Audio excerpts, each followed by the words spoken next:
Pour mieux comprendre le pourquoi du bégaiement, regardons comment nous produisons la parole.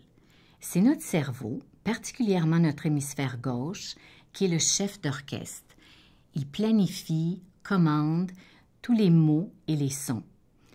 C'est notre hémisphère gauche qui est aussi le plus apte pour contrôler les éléments très rapides et synchronisés de notre parole. Pour parler, nous avons une centaine de muscles qui s'activent. La phase d'expiration doit commencer pour fournir l'air dont on a besoin pour parler.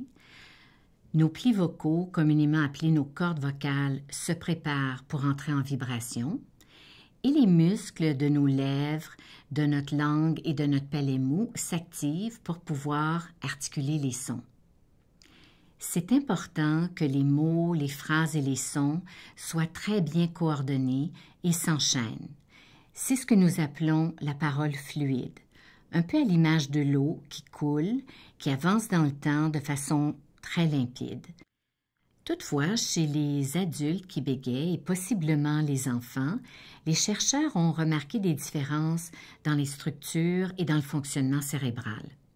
Ils ont trouvé que les personnes qui bégayent utilisent davantage leur hémisphère droit pour traiter la parole au lieu d'utiliser l'hémisphère gauche. Or, l'hémisphère droit n'est pas le plus apte pour traiter la parole. Il est davantage approprié pour analyser les signaux plus lents, comme notre intonation ou la musique.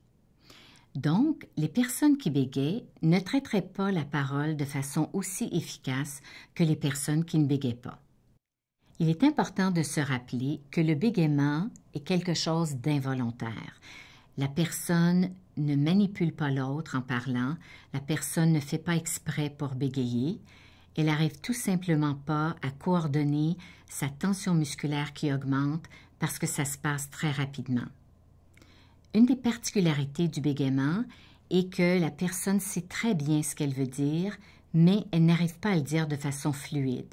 Sa parole est ponctuée de répétitions, d'allongements de son ou de blocage, et c'est une parole qu'on qualifie de dysfluide. Probablement que la personne qui bégaye naît avec un système de contrôle de parole moins performant, qui est plus vulnérable et moins stable que celui de la personne qui ne bégaye pas.